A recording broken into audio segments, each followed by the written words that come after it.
Hello, my brothers and sisters. On this Friday of the third week of Lent, so very often in the Gospels, Jesus and the scribes, who are the experts in the Jewish law, are so at odds with each other. But in today's Gospel, however, Jesus and one particular scribe, in some way, they're of one mind on what is at the heart of the entire Jewish faith. They agree that what matters most in the Jewish faith is the commandment of love. The commandment to love God with all of one's being, and then to love our neighbor as ourselves. This scribe knew that, and he's standing right in the face of God. Now, it is possible that the scribe would have understood neighbor. That's the hard part. Who's the neighbor? He probably understood it as one of his Jewish neighbors, but it's clear from the Gospels that Jesus understood neighbor in a much more broad sense. For God, one's neighbor was any fellow human being. These two commandments of love, God and neighbor, have a status far above all the other commandments, all the regulations of Jewish law. Yet, within these two commandments, Jesus gives priority to the commandment to love God first. We can't forget that. Love God first, with all of our being. And the scribe agrees with him. He doesn't cancel that.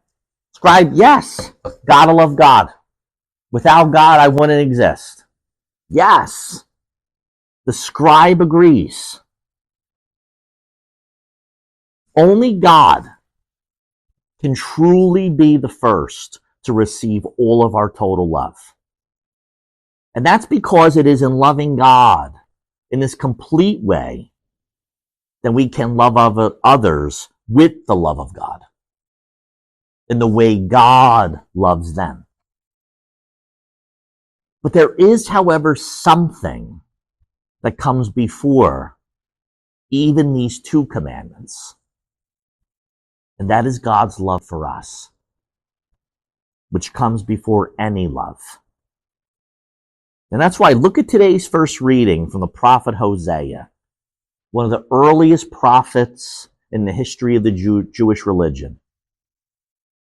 One of the first prophets speaking through God and with God says, I will love them with all of my heart. Our love of God with all of our heart is always in response to God's love of us with all of our Creator's love first. Whoever we love, we cannot love without knowing that we have been loved by God first. We can't give what we don't have. The reason that we love is because God loves us. When we look at creation, when we look at our faith, when we look about all the good things that surround us, in some way, we're called to know that we're loved. And that's why we can love God in return. That's why we can love our neighbor as God then loves us. We have to open our eyes. What else is there but life? What else is there but creation? It's from God. We love because God first loved us. And what does St. John call that realization? Good news. That's the good news. That's the gospel.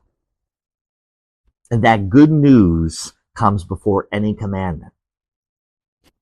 And it is in hearing that good news and allowing ourselves to be embraced that we are loved, that we cannot exist without our Creator.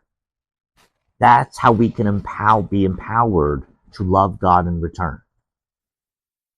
That's how we can love one another, by recognizing the love of our own creation first. So may our Lenten penances allow us to celebrate what's the greatest commandment of Christianity? The commandment to love. To love. And that must come through realizing the truth of how God has loved us first. May you show this love of God today. God bless you.